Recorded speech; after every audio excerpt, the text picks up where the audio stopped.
The night was heavy with the echo of rain, the streets still slick from the relentless storms that had just torn through the islands. Krising, Imang, and Dante, their names now etched into the memories of thousands, had swept across the Philippines like a tragic trilogy, leaving behind broken homes, flooded villages, and families clutching at fragments of their lives. But from the devastation, a different kind of storm was beginning to rise, not one of destruction, but of hope. I am your host Humza Sabir, and you're watching Mr. Darkman TV. Before we dive into this extraordinary story of resilience and compassion, don't forget to like this video and subscribe to our channel, because today's story is not just news, it's a movement. In the heart of Manila, at the Carousel Mansion in Mandaluyong City, the headquarters of Miss Philippines Earth, the queens gathered, not with crowns and sashes for glamour, but with rolled-up sleeves, determined eyes, and hearts burning with purpose. Leading them was the reigning Miss Philippines Earth 2024, Irha Alfeche, the woman who had once walked the grand stage of Miss Earth, shining under the global spotlight. Now, she stood before piles of relief goods, ready to turn her platform into power for those who had lost everything. On Friday morning, a post appeared on the Miss Philippines Earth Facebook page.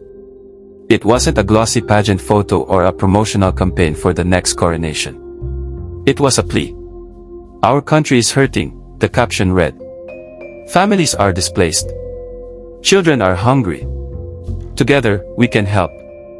It was more than just a call for donations, it was a rallying cry for compassion. Soon, the mansion transformed into a sanctuary of hope. Volunteers came in waves, some carrying food packs, others lugging boxes of clothes, blankets, and hygiene kits.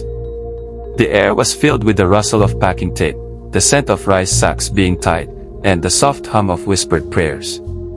The queens, usually seen on stage, bathed in lights, were now kneeling on the floor, sorting supplies. Irha herself packed bottled water into cartons, sweat streaking her forehead as cameras quietly captured her working hands, not for vanity, but for history. But this wasn't just about supplies. It was about hearts connecting to hearts. From Iligan City to Davao, from Baguio to Batangas, Filipinos started sending help. Monetary donations poured in, from small pesos saved by tricycle drivers to larger contributions from corporations.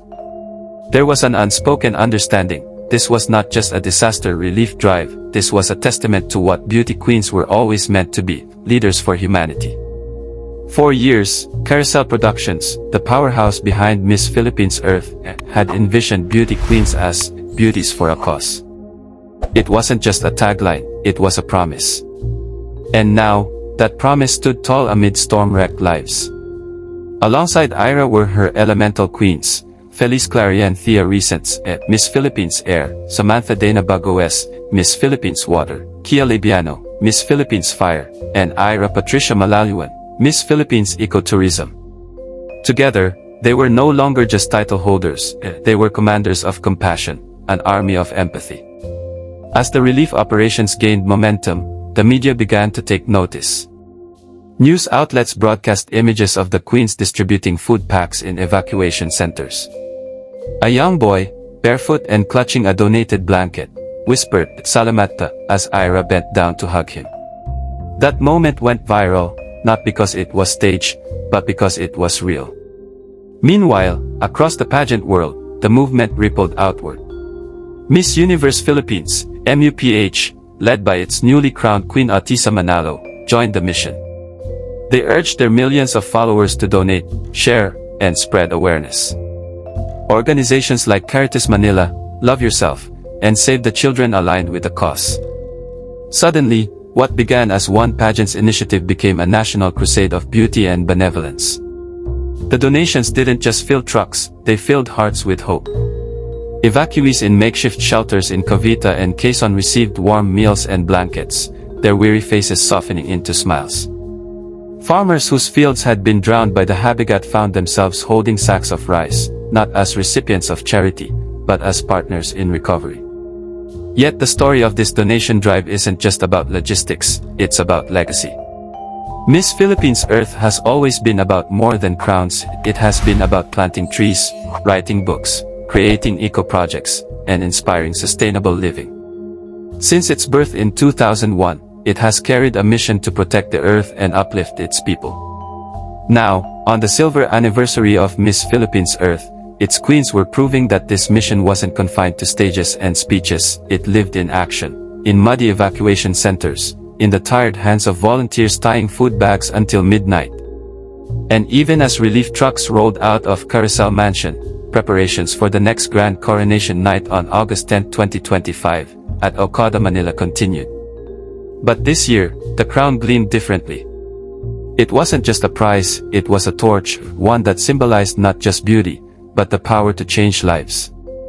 Through the rain, through the rubble, through the chaos, one message rang clear: a queen's duty doesn't end when the spotlight fades, it begins when the world needs her most.